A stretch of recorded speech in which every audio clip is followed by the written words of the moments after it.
благодарение на техните препоръки. Затова стоката ти трябва да е по-добра от тази на другите. Това е бежов хероин. Има 3 вида – бял, бежов и кафяв. 90% от хероина в Нью-Йорк се доставя от Колумбия, като от началото на 80-те се преминава през Карибския басейн. Наркокартелите използват вече установени канали за трафик на наркотици. Това е чист хероин бенита. Смесвам го в съотношение 2:1, за да остане силен.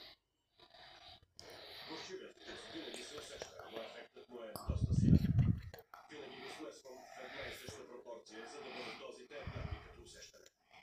Като много други дилъри, Нейт смесва хероина си с друго вещество, за да увеличи количеството и печалбата си. За целта той използва безвредна лактозена прах. В този бизнес доверието е много важно. Все пак ви предлагам нещо, което или инжектирате в кръвоносната си система, или дишвате през носа, без да знаете какво точно има вътре. То може да се окаже опасно за здравето ви, дори да ви убие. Това е малко сито. Изсикам върха вътре и някога се чувствам. Количеството в лъжичката трябва да е заравнено без гъби.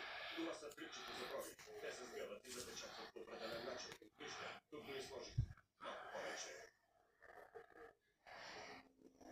Количеството, с което разполага, е много важно.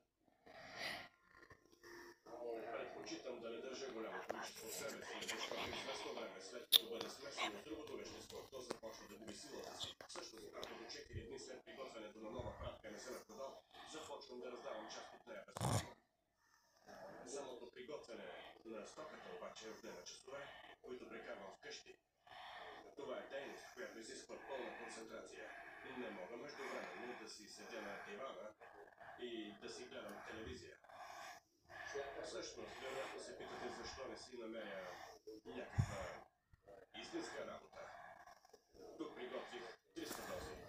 По-добрите дни продавам към 450. В зависимост от стоката, 1 килограм ми струва до 10 000 долара. Нейт изкарва между 5 и 6 хиляди долара на седмица. Като всичко друго, човек може да се пристрасти и към това. Свикваш парите и започваш да ги харчиш, в зависимост от нуждите си. Намираш си няколко приятелки, които имат нужда от грижи и струват пари.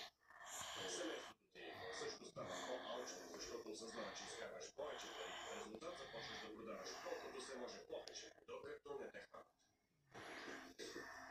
Територията на Нейт в Бруклин е един от 5 основни